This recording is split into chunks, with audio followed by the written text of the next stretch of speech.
చెప్పుకుంటున్నటువంటి topic మానవ హక్కుల భావన, మానవ హక్కుల చరిత్ర.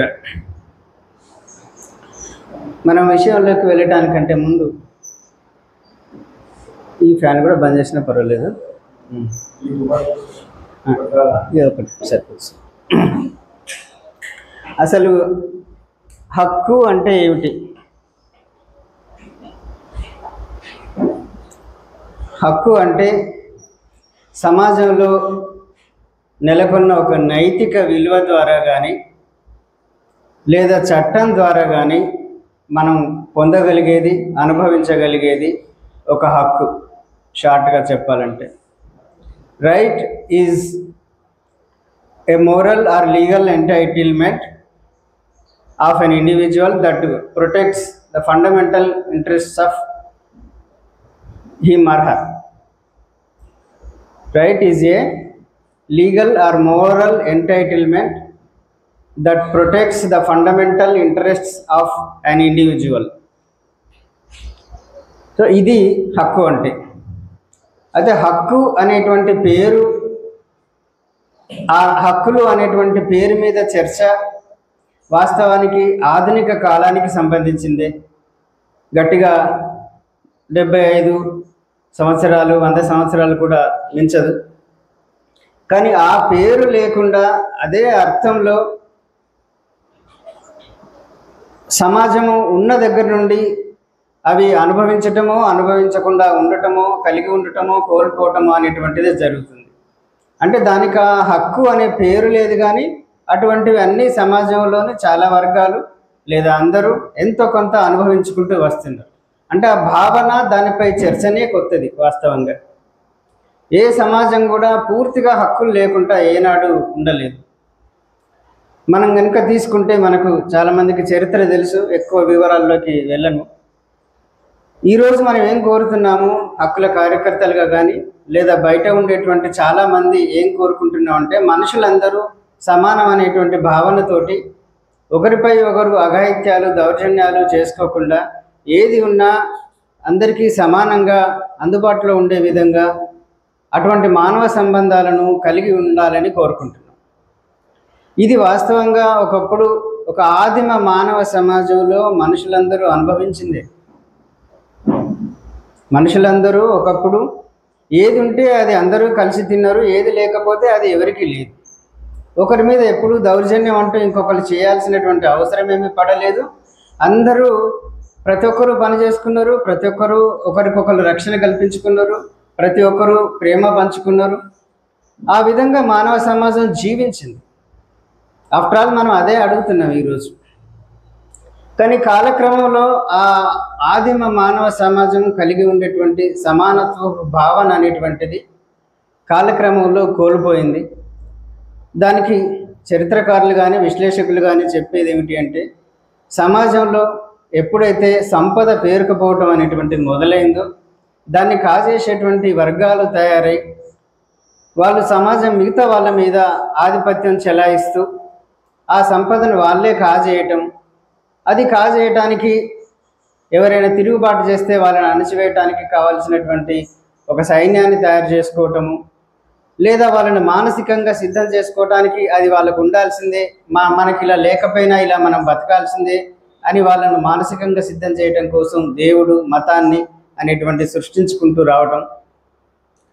ఆ సంపదను కాజేసినటువంటి వర్గం ఒకరు ఇద్దరు దగ్గర నుంచి వెళ్ళి ప్రారంభమై క్రమంగా ఎట్లా ఫ్యూడల్ చక్రవర్తులుగా మొన్నటి దాకా ఈ 150-200 సంవత్సరాల క్రింది వరకు, అంటే ఈ పారిశ్రామిక విప్లవం అనేటువంటిది వచ్చేంత వరకు కూడా మొత్తం ప్రపంచవ్యాప్తంగా ఒక భారతదేశంలోనే అనే కాదు, ఆ విధంగా ఫ్యూడల్ సంబంధాలతోటి సంపదను కాజేస్తూ ఆ అవసరం కోసం ఇతర మొత్తం సమాజం మీద అజమాయిషిని, అణచివేతను ప్రదర్శిస్తూ రావటం జరిగింది. తద్వారా సమాజం ఒకప్పుడు కలిగి ఉన్నటువంటి హక్కులనన్నీ కోల్పోయి చాలా కాలం అలా జీవించుకుంటూ వచ్చింది.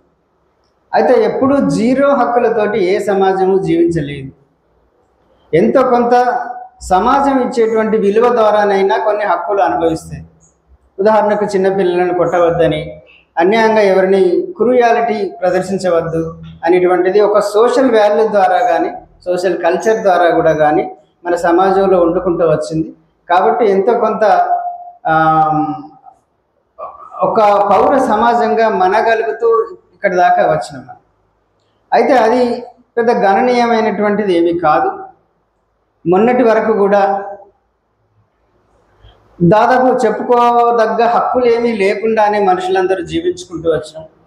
ఈ పారిశ్రామిక విప్లవం వచ్చినటువంటి క్రమంలో హక్కులపైన చర్చ, ఒక మోనార్కులు, రాజులు లేదా రాయల్ వర్గాలు మాత్రమే సంపదను, అధికారాన్ని అనుభవించటం అనేటువంటిది సరైనది కాదు. ఈ సమాజంలో అందరూ మనుషులే, అందరికీ అన్నిటి మీద హక్కు ఉండాలి, అందరూ గౌరవంగా జీవించగలగాలి, అందరికీ మాట్లాడే స్వేచ్ఛ ఉండాలి, వారికి నచ్చిన పని చేసుకునేటువంటి విధంగా ఉండాలి అనేటువంటి చర్చ ఇటీవలి కాలంలో వచ్చింది. అది కొన్ని హక్కులకు దారి తీసింది. ఆ హక్కులనే కాలక్రమంలో సివిల్ అండ్ పొలిటికల్ రైట్స్ అని చెప్పుకుంటూ వచ్చింది. అయితే ఈ రోజు వరకు మనము ఒక 1000 సంవత్సరాల కింద 2000 సంవత్సరాల కింద ఉన్నటువంటి స్థితిలో లేము. హక్కులు అనుభవిస్తున్నాం. అన్ని హక్కులు ఎంతో కొంతనైనా అనుభవిస్తున్నాం. అంటే ఈ సమాజము ఇంతకుముందు ఉన్నంత అన్యాయంగానైతే లేదు. అంటే చదువుకునే హక్కు మా తాతలకు లేదు, గౌరవంగా జీవించే హక్కు మా తాతలకు లేదు, యాన్సిస్టర్స్కి లేదు, నాకు ఉంది. నాకు ఆరోగ్యాన్ని కాపాడుకునేటువంటి హక్కు ఉంది, ఏ ప్రాంతానికైనా తిరిగేటువంటి హక్కు ఉంది, ఎవరితోనైనా సమానంగా కూర్చోగలిగేటువంటి హక్కు, ఏదైనా డిమాండ్ చేయగలిగేటువంటి హక్కు, ఇటువంటివి చాలా వచ్చినాయి. కానీ ఇదేమీ సంపూర్ణం కాదు, ఇంకా చాలా దూరం మనం ప్రయాణించాల్సింది ఉంది. అయినప్పటికీ ఈ హక్కులైనా కూడా రావటానికి సమాజంలో చాలా పెద్ద ఘర్షణ జరిగింది. అనేక పోరాటాలు, అనేక సంఘర్షణలు, వాటి పర్యవసానమే ఈరోజు మనం అనుభవిస్తున్నటువంటి హక్కులు. అంటే ఇది కేవలం ఆధునిక కాలంలోనే జరిగిన పరిణామం కాదు. ఆధునిక కాలంలో ఆ పేరు మీద కొంత చర్చ జరిగింది. హక్కుల రంగంలో ఒక జంప్ లాంటిది వచ్చింది. కానీ అంతకు ముందు నుండి కూడా ఈ రంగంలో అనేక ప్రయత్నాలు, అనేక చర్చలు, అనేక సంవాదాలు జరిగినాయి. అది ప్రపంచవ్యాప్తంగా జరిగింది, మన దేశంలో కూడా జరిగింది. హక్కుల రంగంలో మైల్ స్టోన్స్ అనదగ్గటువంటి చాలా విషయాలు, చాలా చర్చలు మన భారతదేశంలోనైతే ఆర్యులు వచ్చిన తర్వాత క్రమంగా వర్ణ వ్యవస్థ ఏర్పడుతున్నటువంటి క్రమంలో బ్రాహ్మణ వర్గాలు సుప్రీంగా ఉంటున్నప్పుడు వాళ్లకు క్షత్రియ వర్గాలకు కూడా సంఘర్షణ జరిగినటువంటి విషయాలు మనకు స్థానికంగా తెలుసు. అంటే మన పరశురాముడు ఒక బ్రాహ్మణు, తను క్షత్రియులను చంపుకుంటూ చాలా సంహారం చేసినటువంటి చరిత్ర మనకు తెలుసు. ఎందుకు ఆ పరిస్థితి వచ్చింది అంటే క్షత్రియులకు బ్రాహ్మణులకు మధ్యన జరిగిన ఘర్షణ యొక్క పర్యవసానం అది. ఇప్పుడు వశిష్ఠుడు ఒక బ్రాహ్మణ ఋషి, విశ్వామిత్రుడు ఒక క్షత్రియ వర్గం నుంచి వచ్చినటువంటి ఒక ఋషి. అతను తన ఋషి హోదా కోసం బ్రాహ్మణ వర్గంతో ఘర్షణ పడి చివరికి రాజర్షి అనేటువంటి ఒక హోదా తెచ్చుకోవాల్సి వచ్చింది. ఆయనకు కూడా బ్రహ్మర్షి అనేటువంటిది రాలేదు. ఈ విధంగా ఒక ఆధిపత్యంలో ఉన్నటువంటి వాళ్ళకి, మేమే సుప్రీం అనేటువంటి వాళ్ళకంటే కొంచెం తక్కువగా ఉన్నటువంటి వాళ్ళు మేము మాత్రం ఎందుకు కాదు, మాకు కూడా అన్ని అర్హతలు ఉన్నాయి అనేటువంటి అడిగే క్రమంలో ఆ సుప్రీంలు కొన్ని హక్కులను ఇతరులకు కూడా ట్రాన్స్ఫర్ చేయాల్సినటువంటి పరిస్థితి వచ్చింది. అది క్రమంగా విస్తరించుకుంటూ ఈరోజు వరకు వస్తుంది.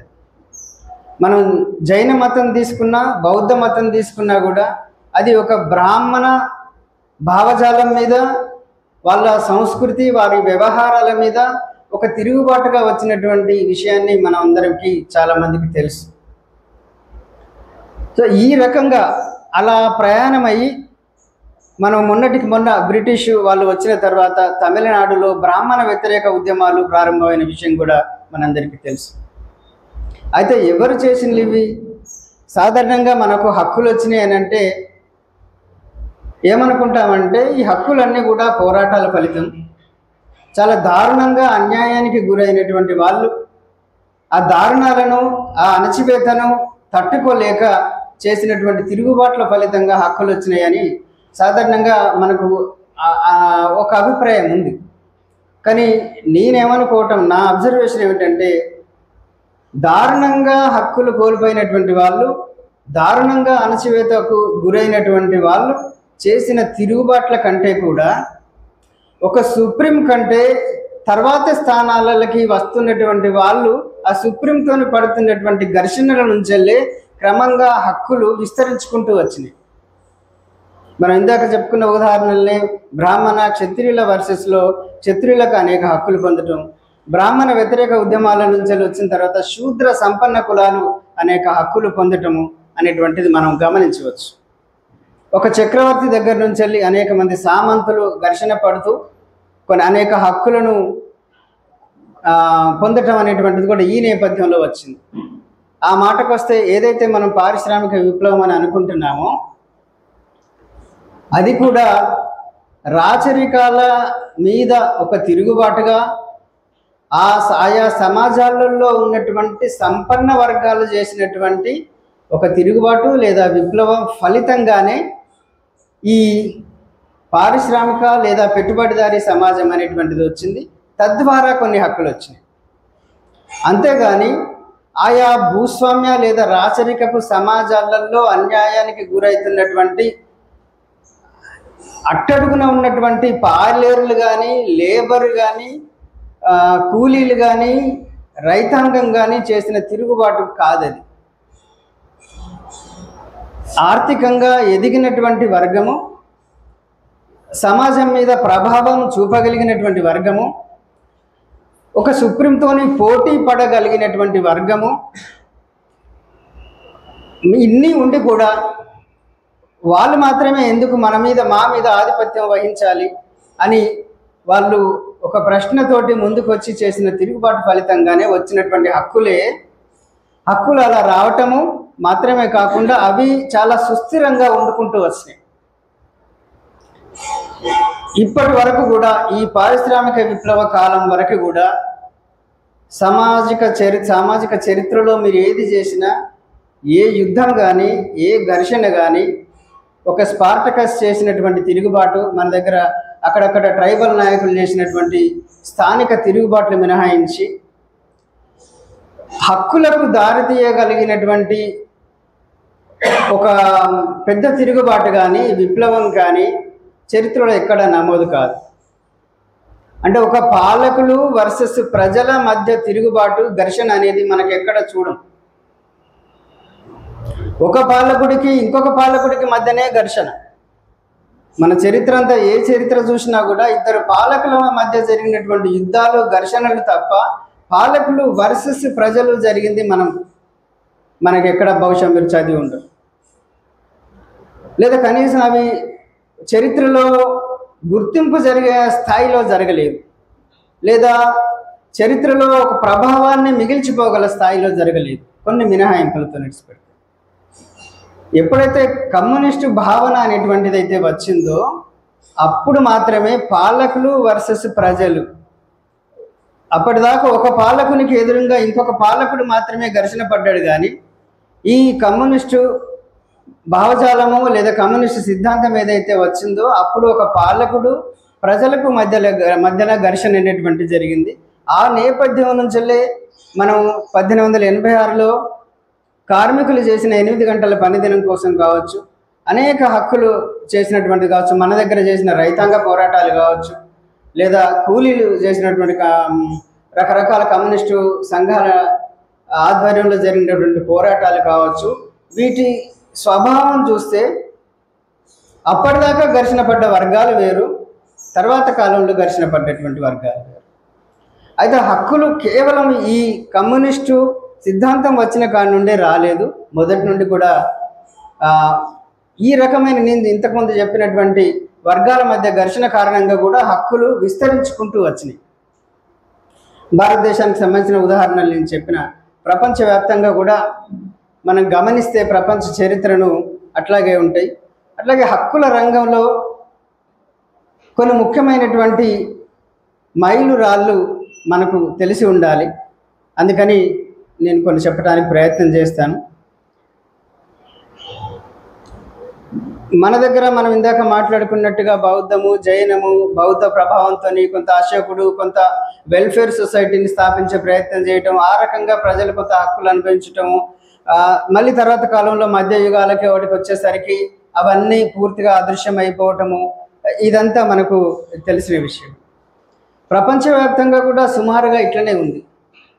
అయితే మొత్తం ప్రపంచ చరిత్ర పరిశీలించినప్పుడు కొంతమంది రాజులు అశోకుని మాదిరిగానే కొంత వెల్ఫేర్ సొసైటీని నిర్మించడానికి, లేదా రూల్ ఆఫ్ లాను ప్రవేశపెట్టడానికి, లేదా అందరూ మనుషులే అని గుర్తించడానికి చేసినటువంటి ప్రయత్నాలు మనకు కనిపిస్తాయి. అందులో భాగంగా ఒక బాబిలోన్ రాజు, అతని పేరు హమ్మురాబి అనేటువంటి ఒక సుమేరియన్ కింగ్ క్రీస్తు పూర్వం 1750వ సంవత్సరంలో ఒక 282 చట్టాలతో కూడినటువంటి ఒక రాజ్యాంగం లాంటిది నిర్మించే ప్రయత్నం చేసిండు. 282 చట్టాలతో కూడినటువంటి ఒక రూల్ ఆఫ్ లా లాంటిది ప్రవేశపెట్టడానికి ప్రయత్నం చేసిండు. అది బాబిలోన్లో క్రీస్తు పూర్వం 1750 సంవత్సరంలో. అతని పేరు హమ్మురాబి. అతను చేసినటువంటి శాసనాలు ఈ రోజు వరకు ఫ్రెంచ్ మ్యూజియంలో అందుబాటులో ఉన్నాయి. అతను మానవ హక్కుల చరిత్రలో మొట్టమొదటి మైలురాయిని వేసినటువంటి రాజుగా అతనికి గుర్తింపు ఉంది. అయితే అన్ని చట్టాలతో కూడి ఒక రూల్ ఆఫ్ లా ప్రవేశపెట్టడానికి అయితే ప్రయత్నం చేసిండు, కానీ ఆ రూల్ ఆఫ్ లాలో అమలు చేసేటువంటి చట్టాలు, శిక్షలు చాలా క్రూయల్గా ఉండేవి. అంటే కన్నుకు కన్ను, పంటకి పన్ను, ఈ టైపులో శిక్షలు ఉండేవి. అంటే దొంగతనం చేస్తే అతన్ని చంపేయాలి ఇలా. కాకపోతే ఆయన చేసినది దాంట్లో గొప్పతనం ఏమిటి అని అంటే, ఎవరికి ఇష్టం వచ్చినట్టు వాళ్ళు అతన్ని శిక్షించవద్దు. రాజు దగ్గరికి ఇతడు నేరం చేశాడని తీసుకొస్తే ఊరికనే అలా శిక్షించడానికి వీల్లేదు. అతని నేరము రుజువు కావాలి. ఏ నేరానికి ఏం శిక్ష అనేది ఈ రాజ్యాంగంలో రాసి పెట్టి ఉంటుంది కదా, దాని ప్రకారమే శిక్షలు వేయాలి, అంతకు మించి శిక్షలు వేయవద్దు. ఇటువంటి ఒక రూల్ ఆఫ్ లా ప్రయత్నం చేసింది. అది కానీ అయితే అందులో ఎక్కువగా క్రూయల్గా ఉండటం వల్ల అది తర్వాత కాలంలో ఎవరు ఫాలో కాలేదు. కానీ అదొక రూల్ ఆఫ్ లా లాంటిది ప్రవేశపెట్టిన వ్యక్తిగా అతనికి గుర్తింపు ఉంది. దాని తర్వాత క్రీస్తు పూర్వము 590 నుండి 530 వరకు జీవించినటువంటి సైరస్ అనేటువంటి రాజు, అతను పర్షియన్ కింగ్. పర్షియన్ అంటే ఇప్పుడు ఇరాన్, ఇరాన్ లాంటిది. పూర్తిగా అలాగే ఉండదు కానీ ఆ ప్రాంతం మెసొపటోమియా అంటే ఇరాక్. ఆ పర్షియన్ కింగ్ అనేక యుద్ధాలు చేస్తూ కొన్ని దేశాలను గెలుచుకుంటూ బాబిలోనికి వస్తాడు. వచ్చే సమయానికి అక్కడ బానిస వ్యవస్థ అమలవుతూ ఉంటుంది.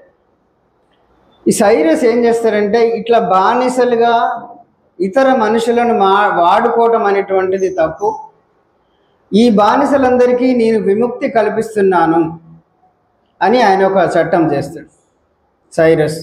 అంటే బానిసల వ్యవస్థ ఉండకూడదు, మనుషులందరూ సమానమే, మనుషులందరూ ఒకలాంటి వాళ్ళే, ఇట్లా ఒక మనుషులను అట్లా బానిసలుగా వాడుకోవద్దు అని భావించి అది పోవాలని ఒక చట్టం చేసి అమలు చేసినటువంటి వ్యక్తిగా సైరస్కి పేరుంటుంది. అది ఒక్కటి మాత్రమే కాదు, ఆయన ఈ తన పాలనలో అందరూ కూడా ఏ విశ్వాసాన్నైనా కలిగి ఉండవచ్చు, ఏ మతాన్నైనా అవలంబించవచ్చు అనేటువంటిది రెండవ ముఖ్యమైన చట్టం ఆయన చేసింది. మూడవది, అనేక జాతులు ఉంటాయి సమాజం అన్నప్పుడు, ఎవరు ఎక్కువ కాదు ఎవరు తక్కువ కాదు. కాబట్టి రేషియల్ ఈక్వాలిటీ అనేటువంటిది కూడా ఉండాలి. ఎవరు ఎక్కువ తక్కువ కాదు. ఆ కారణంతో విద్వేషం చూపించటము, కొట్టుకోవటము మంచిది కాదు. ఏదైతే ఈరోజు మనం అడుగుతున్నామో మత స్వేచ్ఛ గురించి, ఏదైతే జాతుల మధ్య సమానత్వం గురించి ఈరోజు అయితే మనం అడుగుతున్నామో, అది సైరస్ అనే అతను 3 చట్టాలు చేసి అతని దేశమంతా అమలు చేసినటువంటి వ్యక్తి.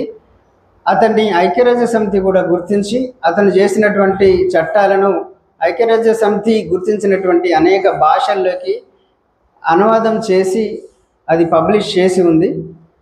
ఐక్యరాజ్య సమితి నిర్మాణం చేసినటువంటి యూడిహెచ్ఆర్లో సైరస్ తీసుకున్నటువంటి ఈ 3 చట్టాల నుంచి నేర్చుకున్న విషయాలు మొదటి 4 ఆర్టికల్స్లలో మనకు కనిపిస్తాయి. వాళ్ళు దాన్ని అప్రిషియేట్ చేస్తారు కూడా. అతన్ని సైరస్ ది గ్రేట్ అని అంటారు. ఇది 539వ సంవత్సరంలో బాబిలోన్లో అతను శాసనాలు చేసి వాటిని ఒక పెద్ద మట్టి సిలిండర్ తయారు చేసి దాన్ని రాయించి దాన్ని కాల్చి దాని దేశమంతా పంపిణీ చేసి అది అమలయ్యేటట్టు చూసిండు. ఆ సిలిండర్స్ ఇప్పటికీ ఐక్యరాజ్య సమితిలో కానీ చాలా ప్రపంచ మ్యూజియంస్లలో ఉన్నాయి. మానవ హక్కుల రంగంలో మానవ హక్కుల భావనతోటి మనుషులందరికీ హక్కులు ఉండాలని ఆరాటపడ్డటువంటి వ్యక్తిగా సైరస్ చరిత్రలో ఇప్పటికీ మిగిలిపోయాడు. ఇది బుద్ధుని కంటే ఒక 40-50 సంవత్సరాల ముందు జరిగినటువంటి విషయం.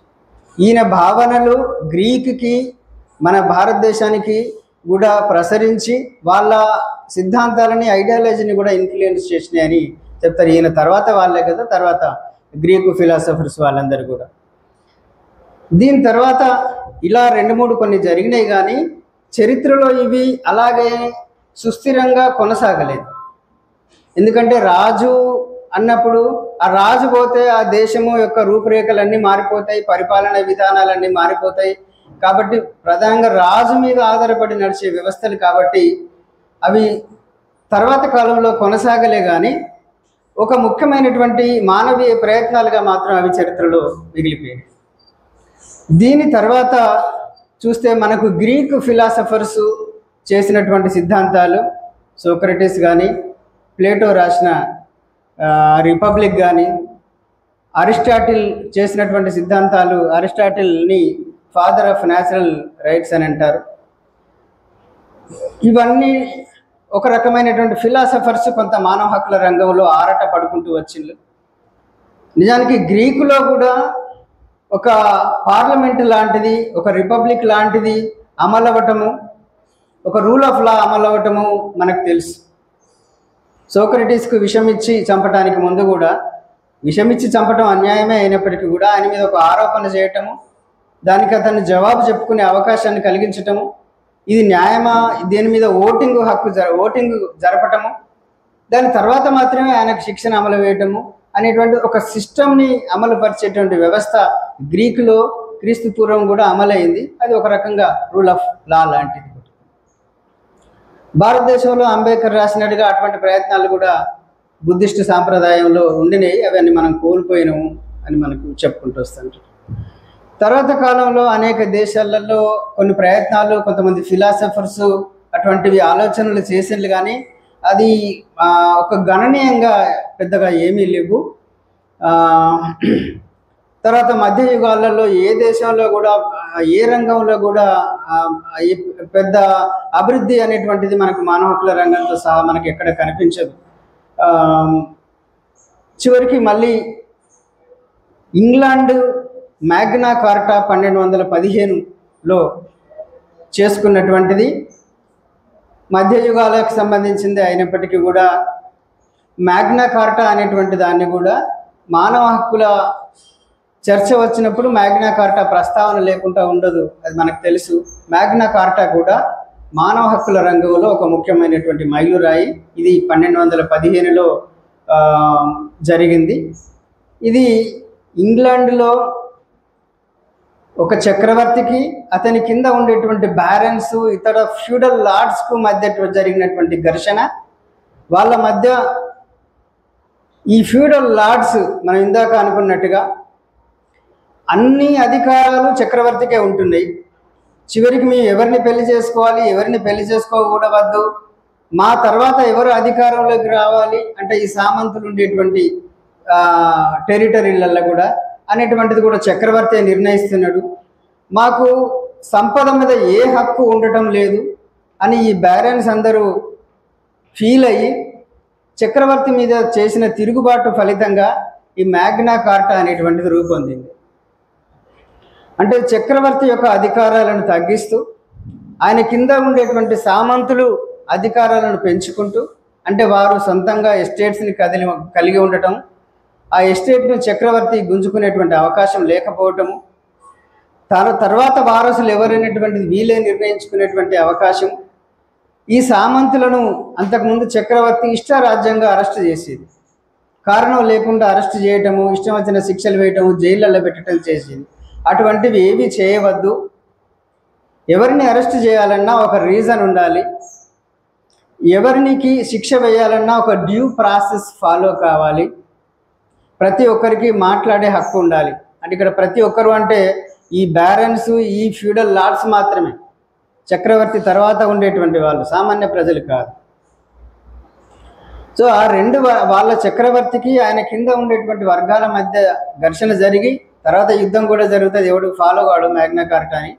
కానీ అది చరిత్రలో ఒక ఉత్తమ ఒప్పందంగా మిగిలిపోతుంది. తర్వాత కాలంలో ఇంగ్లాండ్ బిల్ ఆఫ్ రైట్స్కి, అమెరికన్ కాన్స్టిట్యూషన్కి అది పునాదిగా పనిచేస్తుంటుంది. సో ఆ విధంగా అది కాన్స్టిట్యూషన్ కూడా కాదు, కానీ ఒక మంచి ఒప్పందంగా ఉంటుంది. అది మ్యాగ్నా కార్టా. అంటే మానవ హక్కుల రంగంలో ఒక మోనార్కు తను ఇష్టం వచ్చినట్టుగా చేయడానికి వీల్లేదు, ఆయనకు కొన్ని పరిమితులు ఉండాలి, ఇతరులకి కొన్ని హక్కులు ఉండాలి అని ప్రారంభమైంది మ్యాగ్నా కార్టా తోటి. అది 1215లో ప్రారంభమైంది. మళ్ళీ తర్వాత ఇంగ్లాండ్లోనే 1689లో ఇంగ్లాండ్ బిల్ ఆఫ్ రైట్స్ అనేటువంటిది కూడా రూపొందింది. అది ఒక రకంగా కాన్స్టిట్యూషన్ లాంటిది. దాన్ని ఇంగ్లాండ్ బిల్ ఆఫ్ రైట్స్ అని అంటారు. అది 1689లో రూపొందింది. అది మ్యాగ్నా కార్టాను ఇంకా విస్తరిస్తూ జరిగినటువంటిది. ఇంగ్లాండ్ బిల్ ఆఫ్ రైట్స్ సందర్భంగా జరిగింది ఏంటంటే, అప్పటిదాకా ఫ్యూడల్ చక్రవర్తులు వాళ్ళ ఇష్టారాజ్యంగా ఫ్యూడల్ పరిపాలననే ఇంగ్లాండ్లో ఉండేది. అప్పటికి ఈ పారిశ్రామికవేత్తలు మనం ఇందాక అనుకున్నట్టుగా వాళ్ళు సంపన్నులు అయినలు, కానీ వాళ్ళ అవసరాలకి, వాళ్ళ ప్రయోజనాలకి, చక్రవర్తి అవసరాలకి, ప్రయోజనాలకి మధ్య ఘర్షణ వచ్చినప్పుడు జేమ్స్ అనేటువంటి ఒక చక్రవర్తిని తొలగించి వీళ్ళు చెప్పినట్టుగా వినేటువంటి మేరీ మరియు విలియమ్స్ అనే ఇద్దరు కో-రూలర్స్ని చక్రవర్తిగా పెట్టుకుంటూ వాళ్ళతో చేసుకున్నటువంటి ఒప్పందమే బిల్ ఆఫ్ రైట్స్. అంటే ఆ రోజు నుండి 1689 నుంచి రాచరికపు పాలన మొత్తంగానే అంతమైంది.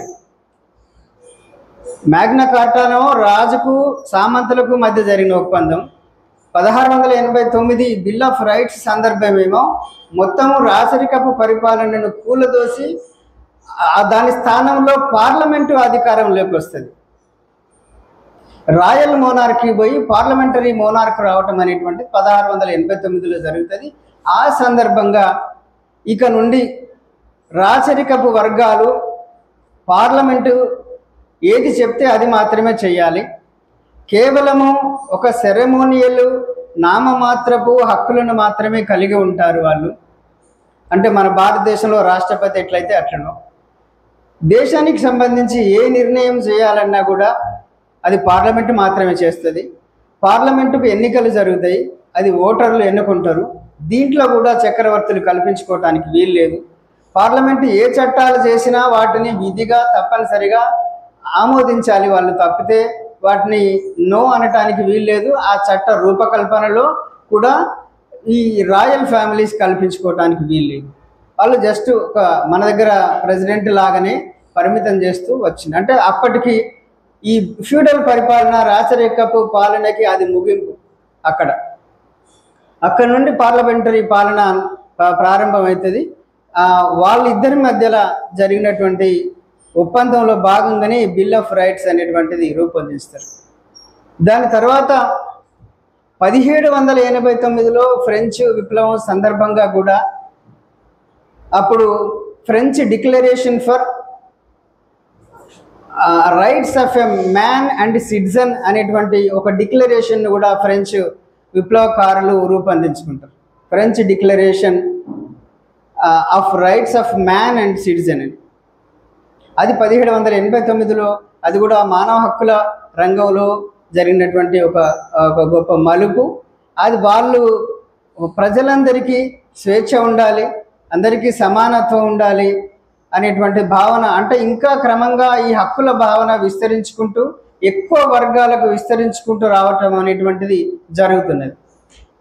దాని తర్వాత అమెరికాలో కూడా ఒక బిల్ ఆఫ్ రైట్స్ అనేటువంటిది ఉంటుంది. అమెరికాకి స్వాతంత్రం 1776లో రావటము, వాళ్ళు 1789లో ఒక రాజ్యాంగం రూపొందించుకోవటము, దాని తర్వాత 2 సంవత్సరాలకు ఆ రాజ్యాంగాన్ని వాళ్ళు అమెండ్ చేసుకుంటారు.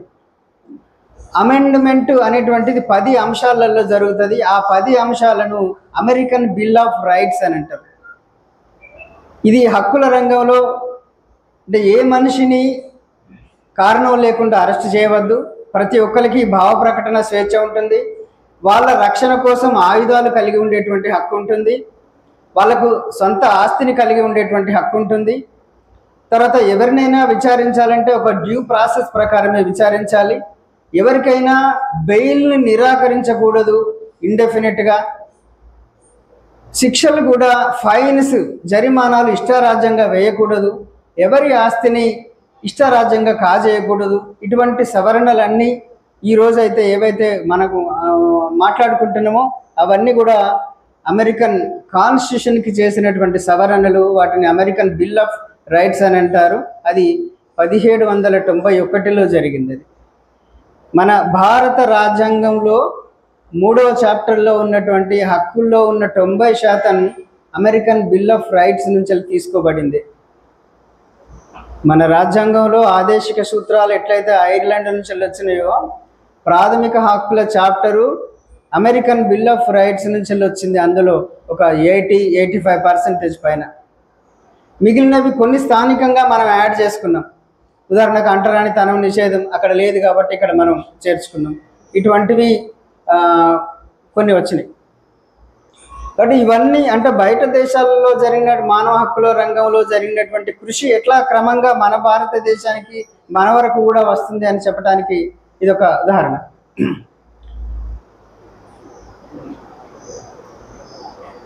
తర్వాత అయితే ఇవన్నీ అలా ఏర్పడుతూ అలా మానవ హక్కుల రంగంలో కృషి జరుగుతూ ఇది బంద్ అయింది. లేదా పౌర్, నువ్వు బంద్ చేసినట్టు, నువ్వు అవసరం లేదా?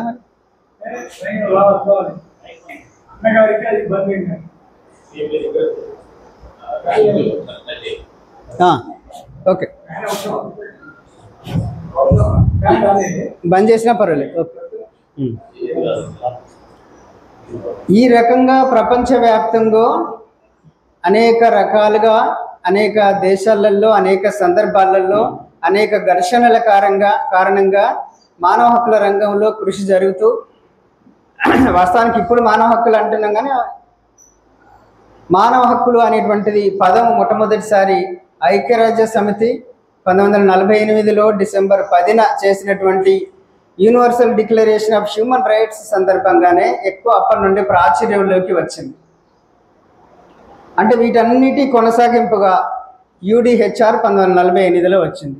యూడిహెచ్ఆర్లో ఉన్న చాలా విషయాలు కూడా మన భారతదేశంలో ఫండమెంటల్ చాప్టర్స్ దాంట్లో ఉంటాయి. అయితే ఇందాక మనం కొన్ని హక్కుల గురించి మాట్లాడుకున్నాం కదా, ఇంగ్లాండ్ బిల్ ఆఫ్ రైట్స్లో, అమెరికన్ బిల్ ఆఫ్ రైట్స్లో ఉన్నటువంటి విషయాలు అవి వాటిల్లో ఏముంది? ఎక్కువగా ఏ మనిషిని చంపకూడదు, ఏ మనిషిని క్రూయల్ పనిష్మెంట్ ఇవ్వకూడదు, ప్రతి ఒక్కరికి భావ ప్రకటన స్వేచ్ఛ ఉండాలి, ప్రతి ఒక్కరికి సంఘం పెట్టుకునే హక్కు, సమావేశం అయ్యేటువంటి హక్కు ఉండాలి. ఇటువంటివన్నీ ఉన్నాయి. కానీ వీటిలో ఎక్కడ కూడా ప్రతి మనిషికి ఒక నివాసం ఉండేటువంటి హక్కు ఉండాలి, ప్రతి మనిషికి పని చేసుకునే హక్కు ఉండాలి, ఉపాధి పొందే హక్కు ఉండాలి, విద్య హక్కు ఉండాలి, వైద్యం ఒక హక్కుగా ఉండాలి అనేటువంటిది ఈ ఇప్పుడు ఇందాక మనం అనుకున్నటువంటి వేటిలల్లో కూడా ఉండదు. అందుకే ఈ హక్కులను సివిల్ అండ్ పొలిటికల్ రైట్స్ అని అంటారు. ఇది ఇప్పటిదాకా ఈ ప్రస్థానం మొదలు పెట్టుకొని యూడిహెచ్ఆర్ కంటే ముందు వరకు ఉన్నటువంటి, అంటే పారిశ్రామిక దేశాలలో జరిగినటువంటి సోకాళ్ళ విప్లవాల ఫలితంగా వచ్చినటువంటి హక్కులన్నీ కూడా పౌర మరియు రాజకీయ హక్కులు మాత్రమే. వాళ్ళు పౌర హక్కులు అంటే ఏమని నిర్వచించుకున్నారు అని అంటే, పౌరుల వ్యక్తిగత జీవితంలో కానీ సామాజిక జీవితంలో కానీ రాజు లేదా పరిపాలకుని యొక్క ఇంటర్ఫియరెన్స్ ఉండవద్దు. అవే సివిల్ రైట్స్. కొత్తగా నీకు ఏమి ఇయ్యడు, మనం జీవిస్తాను, జీవించే హక్కు ఉండని అని మాత్రం అడుగుతాను. మనం స్వేచ్ఛగా తిరిగే ఎక్కడికైనా ఈ ఊర్లో ఉంటాం ఇంకో ఊర్లోకి తిరిగే హక్కు ఉంటుంది అని అంటారు. దీంట్లో మనకు కొత్తగా వచ్చేది ఏమీ లేదు. మనకు స్వేచ్ఛ ఉంటుంది, జీవించే హక్కు ఉంటుంది, మాట్లాడే స్వేచ్ఛ ఉంటుంది, ఇటువంటివన్నీ ఉంటాయి. కానీ అదనంగా రాజు కానీ ఇంకొకరు కానీ మనకేమీ ఇయ్యరు. అంటే మనం స్వేచ్ఛగా స్వతంత్రంగా ప్రకృతిలో ఇతర జీవులు పక్షులు జంతువులు ఎట్లయితే స్వేచ్ఛగా తిరుగుతాయో ఆ మాత్రం తిరగటాని కోసము అటువంటి జీవితంలో పరిపాలకుడు కల్పించుకోవద్దని అడిగేది తప్పించి కొత్తగా వచ్చి ఇచ్చే బెనిఫిట్స్ ఏమీ దీంట్లో లేవు. వీటిని పౌర హక్కులు అని అంటాం. ఇంకా రాజకీయ హక్కులు రెండింటిని కలిపి సివిల్ అండ్ పొలిటికల్ రైట్స్ అని.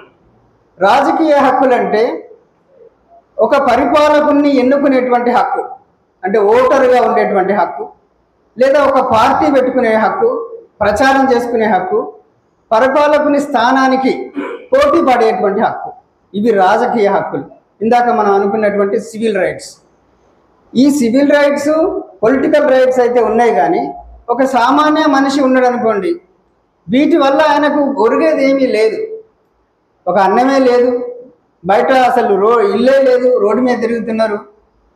వాళ్ళకు ఈ హక్కులు ఇవ్వటం వల్ల వాళ్ళకి అదనంగా వచ్చే లాభం ఏమీ లేదు. ఈ హక్కులను ఈ పెట్టుబడిదారీ సమాజం అని ఏదైతే అనుకున్నామో వాళ్ళు సివిల్ అండ్ పొలిటికల్ రైట్స్కి మాత్రమే పరిమితమైనలు. కానీ వాళ్ళు economical and social and cultural rights ఇవ్వలేదు. అంటే ఒక మనిషి, నువ్వు మనిషివి, నువ్వు బ్రతకాలంటే నీకు నువ్వు బ్రతకవచ్చు, నీకు నువ్వు చచ్చిపోవచ్చు. నువ్వు అట్లా చనిపోవడానికి వీల్లేదంటే నీకు ఆహారం ఉండాలి, నువ్వు పని చేయాలి, నీకు పని కల్పిస్తే నీకు ఆహారం దొరుకుతుంది, నువ్వు బతుకుతావు. నువ్వు గౌరవంగా బతకాలంటే నీకు విద్య ఉండాలి, నువ్వు ఇంకా ఎక్కువ కాలం బతకాలంటే నీకు ఆరోగ్యం ఒక హక్కుగా ఉండాలి, నీకు మంచి ఇల్లు ఉండాలి, నువ్వు సౌకర్యవంతంగా జీవించాలని. అంటే ఇవన్నీ ఎకనామికల్ సోషల్ అండ్ కల్చరల్ రైట్స్లో వస్తాయి. ఈ కేటగిరీ హక్కులు అనేటువంటివి వీళ్ళ ద్వారా ఇందాక మనం చెప్పుకున్నటువంటి పరిణామం ద్వారా రాలేదు. ఇది సెకండ్ కేటగిరీ హక్కులు అని అంటారు, లేదా సెకండ్ జనరేషన్ హక్కులు అంటారు, లేదా రెడ్ రైట్స్ అని కూడా అంటారు అకాడమిక్ దాంట్లోకి పోతే. ఇవి ఎప్పుడైతే కమ్యూనిస్టు సిద్ధాంతము నేపథ్యంలో కొన్ని దేశాలు కమ్యూనిస్టు దేశాలుగా మారినాయో వాళ్ళు సివిల్ అండ్ పొలిటికల్ రైట్స్కు ప్రాధాన్యత ఇవ్వకుండా అది అనవసరంగా రచ్చ చేయడానికి పనికొస్తుంది, లేదా కొన్ని వర్గాలకు మాత్రమే పనికొస్తుంది, అందరికీ పనికి రావాలి, ఉపయోగకరం కావాలి అంటే వాస్తవానికి వాళ్ళకు ఉండాల్సింది economical social and cultural rights ఉంటేనే వాళ్ళకి ప్రయోజనము అని మాట్లాడేది కమ్యూనిస్టు సిద్ధాంతము. వెలుగులో పరిపాలన ఏర్పరచుకున్నటువంటి దేశాలు రష్యా కావచ్చు, చైనా కావచ్చు, ఇటువంటి వాళ్ళందరూ. సో ఇప్పుడు ఎకనామికల్ రైట్స్ అంటే అవి. సోషల్ రైట్స్, ఎకనామికల్ రైట్స్ అంటే మనం ఒక ఆస్తిని కలిగి ఉండేటువంటి హక్కు, మన ఆస్తిని ఎవరు గుంజుకోవటానికి వీల్లేదు, ఇటువంటివి. సోషల్ రైట్స్ అంటే మనం బడ్జెట్లో చూస్తాం కదా, సోషల్ సెక్యూరిటీ పేరు మీద విద్య కోసము, వైద్యం కోసము, పెన్షన్ల కోసము, ఇంట్ల కోసము ఏవైతే బడ్జెట్లు కేటాయిస్తారో అది సోషల్ కేటగిరీకి సంబంధించినటువంటి విషయం అవుతుంది. ఆ అవసరాల కోసం కల్పించే హక్కులు సోషల్ రైట్స్ అయితే. కల్చరల్ రైట్స్ అంటే మనకు ఉండేటువంటి భాషను కానీ సంస్కృతిని కానీ పరిరక్షించుకునేటువంటి హక్కు. సో మనం ఇది రెండవ కేటగిరీ హక్కు. తర్వాత కాలంలో మూడవ కేటగిరీ ఇటీవలి కాలంలో రూపొందుతున్నది ఏంటంటే దాన్ని సాలిడారిటీ రైట్స్ అని అంటారు, సంఘీభావ హక్కులు. ఇది ఒక వ్యక్తికి మాత్రమే సంబంధించినవి కాకుండా ఇండివిజువల్ రైట్స్ కాదు, ఇది కలెక్టివ్గా మొత్తం సమాజానికి, సమాజం అంతా సక్రమంగా ఒక సుస్థిరంగా ఉండటానికి పనికి వచ్చేటువంటిది. రైట్ టు పీస్ అనేటువంటిది ఈ మూడవ కేటగిరీకి సంబంధించినటువంటి హక్కు. Right to clean and sustainable environment అనేటువంటిది మూడవ కేటగిరీకి సంబంధించినటువంటి హక్కు. రైట్ టు డెవలప్మెంట్ అనేటువంటిది కూడా ఈ మూడవ కేటగిరీకి సంబంధించినటువంటి హక్కు. ఇవన్నీ కలిస్తే హ్యూమన్ రైట్స్ అయితే, ఈ మూడు కేటగిరీలు కలిస్తేనే హ్యూమన్ రైట్స్ అయితే. లేకుంటే ఓన్లీ సివిల్ రైట్స్ గురించి మాట్లాడితే మనం ఇందాక అనుకున్నవి మాత్రమే అవుతాయి. ఓన్లీ పొలిటికల్ రైట్స్ అంటే మనం ఇందాక అనుకున్నవి మాత్రమే అవుతాయి. హ్యూమన్ రైట్స్ అనేటువంటి పదము వాడుతున్నాము అని అంటేనే ఈ మూడు కేటగిరీలకు సంబంధించినటువంటి హక్కులను ఇంక్లూడ్ చేసుకొని మనం మాట్లాడుతున్నట్టు. యూడిహెచ్ఆర్ కాడికి వచ్చేసరికి అమెరికా, ఇంగ్లాండ్, ఫ్రెంచ్ పారిశ్రామిక దేశాలలో జరిగినటువంటి మార్పుల ఫలితంగా సివిల్ అండ్ పొలిటికల్ రైట్స్ వస్తే, కమ్యూనిస్ట్ దేశాలు ఏర్పడిన ఫలితంగా పర్యవసానంగా economic and cultural rights, social rights వస్తే, తర్వాత క్రమంలో మూడో కేటగిరీ వస్తే, ఐక్యరాజ్య సమితి ఏర్పడే సమయానికి అన్ని దేశాలు కలిసి ఈ రెండు కేటగిరీ వాటిని కలిపి యూడిహెచ్ఆర్లో రూపొందించడం అనేటువంటి జరుగుతుంది. అయితే అప్పటికి కూడా రెండవ కేటగిరీకి చాలా అన్యాయమే జరుగుతుంది మన రాజ్యాంగంలో కూడా. మొదటి కేటగిరీ హక్కులు అంటే సివిల్ అండ్ పొలిటికల్ రైట్స్ ప్రాథమిక హక్కుల చాప్టర్లో ఉంటాయి. ఈ economic, social and cultural rights అన్ని ఆదేశిక సూత్రాలలో ఉంటాయి మన భారత రాజ్యాంగంలో. ప్రాథమిక హక్కుల చాప్టర్లో ఉన్నటువంటివి అమలు చేయించుకోగలిగినటువంటి అవకాశం ఉన్నటువంటి హక్కులు, ఆదేశిక సూత్రాలలో ఉండేటువంటివి అమలు చేయించుకోవటానికి అవకాశం లేని ఒక పాలకులకు ఒక ఆదర్శాలుగా మాత్రమే ఉండేటువంటి విషయాలు. వాటిని పక్కగా హక్కులుగా గుర్తించి ఫండమెంటల్ చాప్టర్లోకి తీసుకురాలి. అంటే ఈరోజు మనకి రైట్ టు హెల్త్ అనేది ఒక హక్కు కాదు, రైట్ టు షెల్టర్ అనేది ఒక హక్కు కాదు. నువ్వు మోరిలో వండుకున్నా పర్వాలేదు, కానీ నీకు నివాసం కలిగి ఉండే హక్కు ఉంది అని రాజ్యాంగం గుర్తించదు, పరిపాలకులు గుర్తించరు. రైట్ టు ఎడ్యుకేషన్ అనేటువంటిది ఇటీవల కాలంలో కొంత ఇంక్లూడ్ చేసినలు తప్పించి అది కూడా మనకి వరకు లేదు. ఇలా చాలా విషయాలు మన భారత రాజ్యాంగంలో కూడా ఈ రెండవ కేటగిరీ హక్కులన్నీ కూడా ఆదేశిక సూత్రాలలోకి పోయిన విషయం కూడా మనకు గుర్తుండాలి. ఇవన్నీ హక్కులు. యూడిహెచ్ఆర్లో రెండు కేటగిరీలు అయితే ఇంక్లూడ్ చేసినలు, కానీ ఐక్యరాజ్య సమితి రూపొందించినటువంటి యూడిహెచ్ఆర్కు ఉండేటువంటి పరిమితి ఏంటంటే అది ఎవరు అమలు చేయాలి?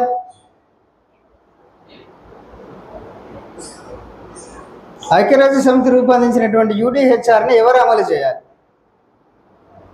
దాని మీద సభ్య దేశాలు ఏవైతే ఒప్పుకుంటాయో ఆ దేశాలు వాళ్ళ దేశాలలో అమలు చేయాలి. ఒకవేళ వాళ్ళు చేయకపోతే మీరు ఖచ్చితంగా చేసేటట్టు చూసే బాధ్యత కూడా ఐక్యరాజ్య సమితికి ఏమి ఉండదు. అది ఒక ఆదర్శంగా, ఒక గైడ్ లైన్గా మాత్రమే అది ఉంటున్నది. కొన్ని విషయాలు కొన్ని సాధారణ ఏ దేశంలోనైనా ప్రతి ఒక్కరికి రైట్ టు లైఫ్ ఉండాలి, సెలెక్టివ్గా ఒక దేశంలో ఉండి ఇంకో దేశానికి ఉండటానికి వీలు లేదు, ఇటువంటి కొన్ని ఉంటాయి. కానీ ప్రయోజనాలు అది కూడా ఎన్ఫోర్సేబుల్ అయితే కాదు యూడిహెచ్ఆర్ కూడా. తర్వాత ఈరోజు యుద్ధాలు జరుగుతున్నాయి. యుద్ధాల వల్ల ఎంతోమంది చనిపోతున్నారు. ఇక్కడ పాలకుల వల్లనో ఆధిపత్య వ్యవస్థల వల్లనో మాత్రమే కాకుండా ఒక ఆధిపత్య దేశం వల్ల ఇంకొక ఆధిపత్య దేశంలో ఉండే పాలకులతో సహా హక్కులు కోల్పోతున్నారు. ఇది ఏ కేటగిరీలో లేదు. ఒక సామ్రాజ్యవాద దేశం ఇంకొక బలహీన దేశంలో ఉన్నటువంటి మనుషులందరినీ బహిరంగంగా చంపేస్తున్నా, నిర్మూలిస్తున్నా కూడా ఇది ఏ హక్కు కింద మనం పెడతాం? ఇప్పటి వరకు లేదు. అటువంటి సామూహిక హక్కులను కూడా మానవ హక్కుల భావనలోకి ఇంకా తేవాల్సి ఉంది. రైట్ టు పీస్ అనేటువంటి దాంట్లో కొంత ఉండవచ్చు, కానీ ఇంకా అది నిర్దిష్టంగా రావాల్సి ఉంది. దాన్ని కూడా ఎన్ఫోర్స్ చేయించుకోగలిగేటువంటి పరిస్థితి కూడా రావాలి. ఇది మానవ హక్కుల రంగంలో జరిగినటువంటి కృషి. అయితే హక్కుల సంఘాలు ఎంత టైం ఉంది? 10 minutes.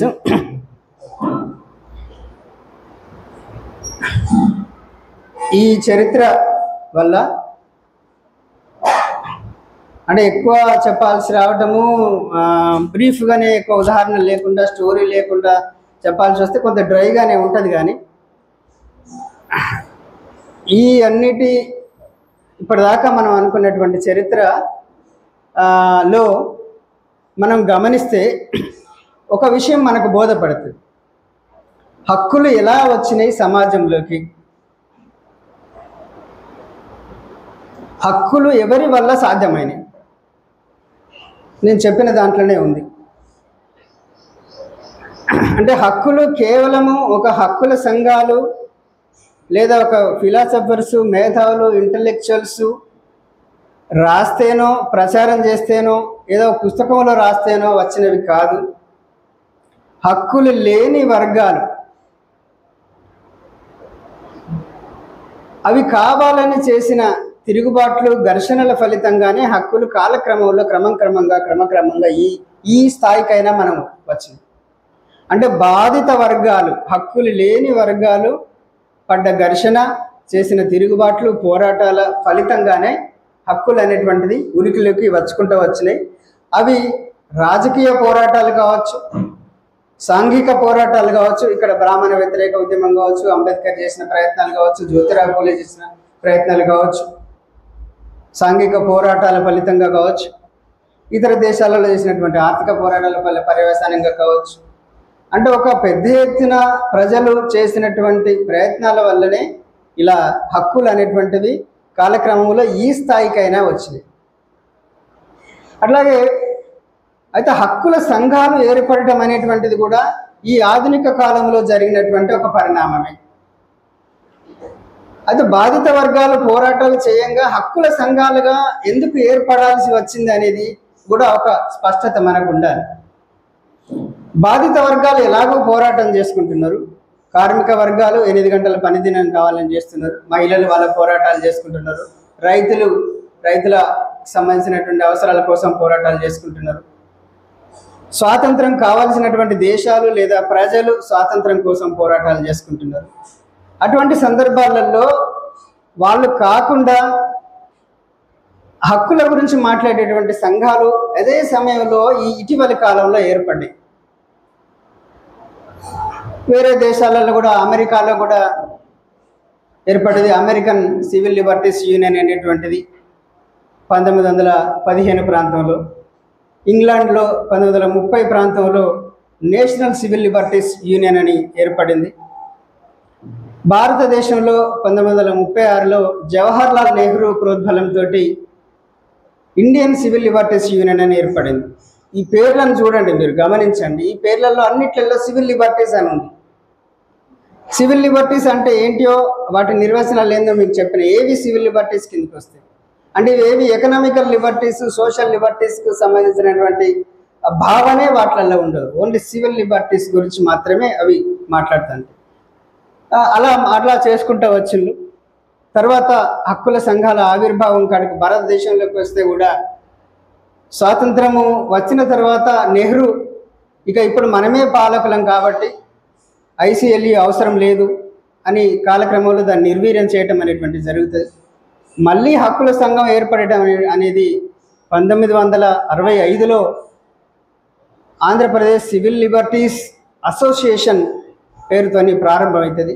అది సిపిఎం నాయకులను ఇందిరాగాంధీ ప్రభుత్వము చైనాకి అనుకూలంగా వీళ్ళు చాలా ప్రయత్నాలు చేస్తున్నారు, కుట్రలు చేస్తున్నారు అనేటువంటి పేరు మీద, ఇంకా అప్పటికి సిపిఎం కూడా ఏర్పడలేదు. సిపిఐ నుంచి వెళ్ళి సిపిఎం నాయకులు అటువంటి మిలిటెంట్ స్వభావంతో ఏర్పడడానికి అవకాశం ఉంది. వాళ్ళు చైనాకు అనుకూలురు అనేటువంటి పేరు మీద దేశవ్యాప్తంగా ఉండేటువంటి సిపిఎంగా రేపు ఏర్పడబోయేటువంటి నాయకులను దాదాపు 86 మందిని జాతీయ స్థాయి నాయకులను అందరిని అరెస్ట్ చేస్తారు. వాళ్ళ అరెస్టు మీసా చట్టం కింద జరుగుతూ ఉంటుంది. ఈ మీసా చట్టము ఉండటమే అన్యాయమైనటువంటి చట్టం, ఇల్లీగల్ డిటెన్షన్ చట్టము. తర్వాత ఈ విధంగా రాజకీయంగా నిర్బంధం చేయకూడదని ఏర్పడేటువంటిది అసోసియేషనే సివిల్ ఏపీసీఎల్ఏ అనేటువంటిది ఏర్పడింది. తర్వాత 69లో పశ్చిమ బెంగాల్లో నక్సల్బారీ ఉద్యమం ప్రారంభం కావటం, దాని పర్యవసానంగా దాని మీద అమలవుతున్నటువంటి నిర్బంధానికి వ్యతిరేకంగా 1972లో బెంగాల్లో కూడా ఒక హక్కుల సంఘం ఏర్పడుతుంది. దాన్ని ఏపీడిఆర్ అంటారు. తర్వాత మన శ్రీకాకుళం పోరాటం జరిగి వాళ్ళ మీద నిర్బంధము, హత్యాకాండ జరుగుతున్నటువంటి నేపథ్యంలో 1974లో ఏపీసీఎల్సీ మార్చి 2వ తారీఖున ఏర్పడడం జరుగుతుంది. ఎందుకంటే అప్పటికి ఏపీసీఎల్ఏ అనేది ఒకటి ఉంది కాబట్టి ఏపీసీఎల్సీగా దాని పేరు మారుస్తారు. ఇక్కడ కూడా వీళ్ళు సివిల్ లిబర్టీస్ అనే పేరు పెట్టుకోవడం మనం గమనించవచ్చు. అంటే ప్రధానంగా రాజ్యము పౌరుల యొక్క ఉద్యమ వ్యక్తిగత జీవితంలో జరిగేటువంటి ఇంటర్ఫియరెన్స్ని ఆపటం కోసమే ఏర్పడేటువంటి సంస్థ అది. దాన్ని కూడా అప్పటి రాజకీయ పార్టీలే స్థాపించిండ్రు. ఏపీసీఎల్సీని కూడా ఎంఎల్ పార్టీ నాయకులే స్థాపించడం అనేటువంటి జరుగుతుంది. దాని తర్వాత చరిత్ర అంతా సార్ చెప్తారు ఏపీసీఎల్సీ. అదే సమయం లోపల జయప్రకాష్ నారాయణ, ఇందిరాగాంధీ చేస్తున్నటువంటి నిర్బంధ విధానాలకు వ్యతిరేకంగా PCLDR అనేటువంటి సంస్థను 1976లో ఏర్పాటు చేస్తారు. దాంట్లో అన్ని రకాల భావజాలాలు ఉన్నటువంటి వాళ్ళు ఉంటారు. అంటే ఇందిరాగాంధీని వ్యతిరేకించడము తప్ప మిగతా వాళ్ళందరూ RSS భావజాలంతో ఉన్నటువంటి వాళ్ళు కూడా ఉంటారు. వాళ్ళు జనతా పార్టీగా అధికారంలోకి వచ్చిన తర్వాత ఈ PCLDR పని చేయనియరు, ఎందుకంటే ఏర్పాటు చేసింది వాళ్ళే కాబట్టి. తర్వాత 1980లో దానికి అరుణ్ శౌరి ప్రధాన కార్యదర్శి అట ఈ PCLDRకి ఏర్పడ్డప్పుడు. కాబట్టి ఆయన 80 కాడికి వచ్చేసరికి ఇప్పుడు మనకు డెమోక్రటిక్ రైట్స్ అవసరం లేదు, కేవలం PUCL ఉంటే చాలు, డెమోక్రటిక్ రైట్స్ గురించి మనం మాట్లాడవద్దు అని PUCLగా దాన్ని 1980లో మారుస్తారు. అదే సమయంలో PUDRగా కొంతమంది వేరు పడిపోతారు. PUCLDR కాస్త PUCL వేరే, PUDRగా వేరే ఏర్పడుతుంది. CLC ఏర్పడ్డప్పుడు అదే సమయం లోపల ఎంఎల్ పార్టీల మధ్య అసంతృప్తితోని OPDR అనే సంస్థ కూడా అదే సంవత్సరంలో ఏర్పడుతుంది 1974లో. అయితే ఇవన్నిటి నేపథ్యం జవహర్లాల్ నెహ్రూ, జయప్రకాష్ నారాయణ, కొండపల్లి సీతారామయ్య, చంద్రపుల్లారెడ్డి వీళ్ళందరూ ఏర్పాటు చేసిన ఈ హక్కుల సంస్థలన్నీ కూడా అవి వాళ్ళ రాజకీయ ఉద్యమానికి అండగా ఉండటం కోసం వాళ్ళు ఏర్పాటు చేసుకుంటూ వచ్చింది. కానీ చిక్కు ఎక్కడ వస్తుందంటే, చర్చ ఎక్కడ వస్తుందంటే, ఒక నక్సలైట్ నిర్బంధ వ్యతిరేక సంఘం అని ఏర్పాటు చేసుకొని అలా మాట్లాడితే పర్వాలేదు. కానీ ఒక పౌర హక్కుల సంఘము అని పెట్టుకున్నప్పుడు, లేదా ప్రజాస్వామిక హక్కుల సంఘం అని పెట్టుకున్నప్పుడు, లేదా మానవ హక్కుల సంఘము లేదా సంస్థ అని పెట్టుకున్నప్పుడు దాని పరిధి చాలా పెద్దది, దాని స్కోప్ చాలా పెద్దది. పౌర హక్కులు అంటే పౌర హక్కులు అన్నీ వస్తాయి, పౌరులందరికీ ఉండేటువంటి హక్కుల గురించి మాట్లాడాల్సి వస్తుంది. సో మిగతా పౌరులు కూడా అడుగుతూ అంటారు మా హక్కుల సంగతి ఏమిటి అని. ఆ ప్రస్థానం మొదలై క్రమంగా ఎట్లా HRFకు దారితీసింది అనేటువంటిది చాలా విషయాలు ఉన్నవి.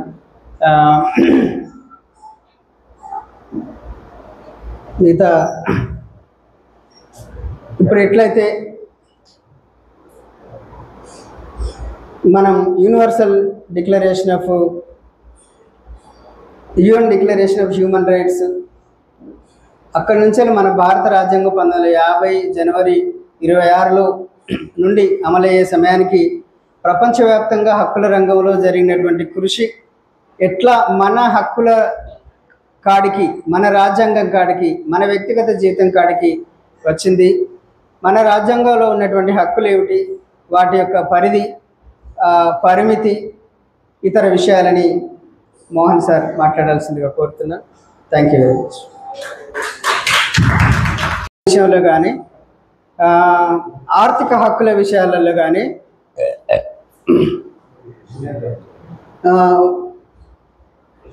ఇప్పుడు కొన్ని వర్గాలకి సమానత్వం అనుభవించడానికి లేదా వాళ్ళు పూర్తి స్థాయి ఇతరులలాగా జీవించడానికి కొన్ని అవరోధాలు ఉన్నాయి. ఆ అవరోధాలను తొలగిస్తే వాళ్ళ హక్కులు, సమానత్వపు హక్కును అనుభవిస్తారు అనే ఉద్దేశంతో రిజర్వేషన్స్ అనేటువంటివి వచ్చినాయి. అదొక హక్కుగా వచ్చింది. అది చివరికి మళ్ళీ దాంట్లో అంతర్గత ప్రజాస్వామ్యం కోసం కూడా, ఉదాహరణకు దాంట్లో మళ్ళీ ఏబిసిడీలు, బీసీలలో ఏబిసిడీలు రావటం, ఎస్సీలలో ఏబిసిడీలు రావటం, రేపు ఎస్టీలలో రావటం, ఇలా విస్తరించుకుంటూ వస్తుంది. ఇది ఒక అంశం. నేను స్థూలంగా మాత్రమే పరిచయం చేసిన. మీరన్నట్టుగా ఏదైనా కొత్తగా ఒక సమస్య వస్తే దాన్ని హక్కుగా ఎలా గుర్తించాలి అని, అంటే ఒకరికో ఇద్దరికో ఒక వ్యక్తి యొక్క ప్రవర్తన వల్ల, ఒక వ్యక్తి యొక్క అహంభావం వల్ల సమస్య ఉత్పన్నమైతే అది వేరే విషయం. కానీ ఒక వ్యవస్థీకృతమైనటువంటి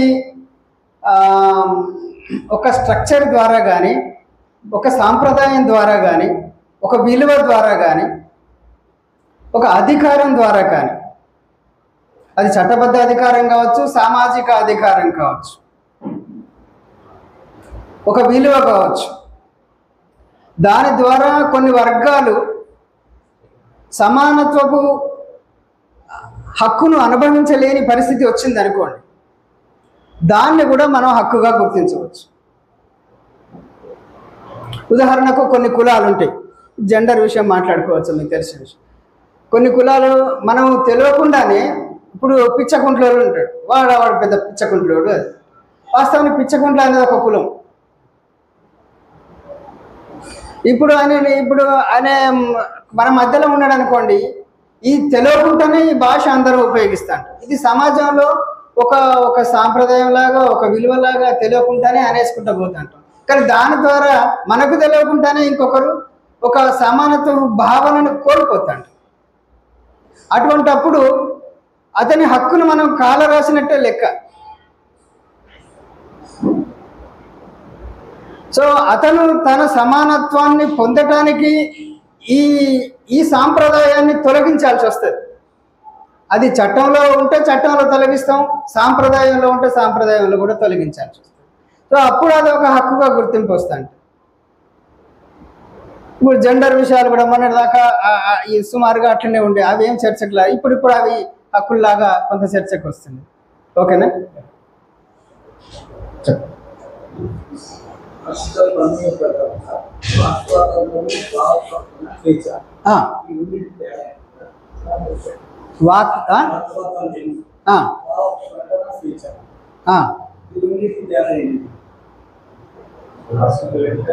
అంటే భావ ప్రకటన స్వేచ్ఛలో వాక్ స్వాతంత్రం అనేది ఒక భాగం, అంతే కదా. నీ భావాలని వాక్ అంటే మాట ద్వారా,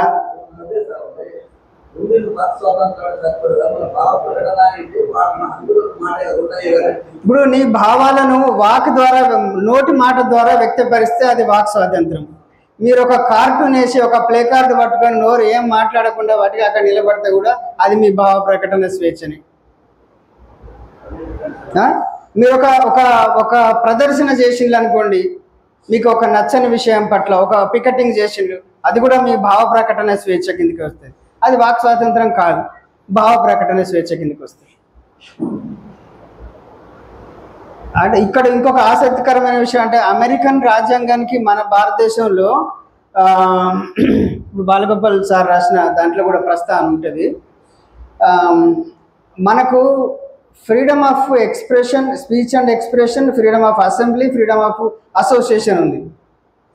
కానీ ఫ్రీడమ్ ఆఫ్ పికెటింగ్ ఉందా? ధర్నా చేసే హక్కు ఉందా? పోరాటం చేసే హక్కు ఆ పద్ధతులనైతే లేదు. కానీ అమెరికన్ రాజ్యాంగంలో తర్వాత వాళ్ళు చేసుకున్నటువంటి సవరణలలో ఏంటంటే, భావ ప్రకటన స్వేచ్ఛలో పికెట్ చేయటము, మార్చ్ చేయటము, ర్యాలీ చేయటము భావ ప్రకటన స్వేచ్ఛలో భాగం, లేదా ఆ ఫ్రీడమ్ ఆఫ్ అసోసియేషన్ లేదా ఫ్రీడమ్ ఆఫ్ అసెంబ్లీలో భాగం అని వాళ్ళు ఎక్స్పాండ్ చేసుకుంటారు. మన దగ్గర ఎక్స్పాండ్ చేయలే. అంటే marching and picketing or whether they are part of this freedom of association or not అనేది మన దగ్గర స్పెసిఫిక్గా లేదు. కానీ యుఎస్ కాన్స్టిట్యూషన్లో వాళ్ళు స్పెసిఫిక్గా you can march, you can picket.